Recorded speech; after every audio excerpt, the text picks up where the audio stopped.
Finding a temporal structure is kind of the heart of almost every documentary. And this one was challenging because the story itself had broken, but there were still so many things happening. I mean, there were going to be things happening as a result of this story for a decade because there was just a giant trove that they uncovered.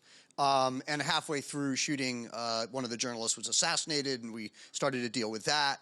Happened while you were shooting? Oh, yeah, like bang in the middle of production. So, you know, there were a lot of things that were breaking while we were going. So for me, I felt like it was important to track the arc of the journalist, some of which was retrospective, things that had already happened, with things that were currently happening, and then balance that against, as you said, these themes of why it was important, why it mattered.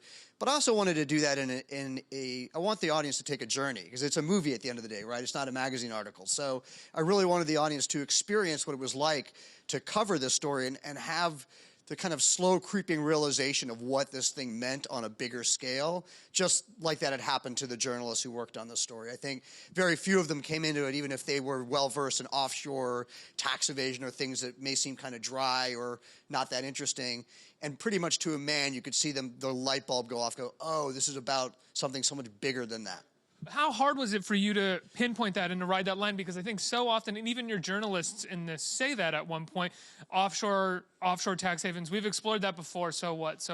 Yeah. So how hard was it for you as a filmmaker to make sure that you hammered home how important this is, while at the same time maybe not lingering too long on it and maintaining interest and entertainment? Right, yeah, I think that's the balance is you know, most documentaries that I've made, and I think in general, you often don't want to be super direct.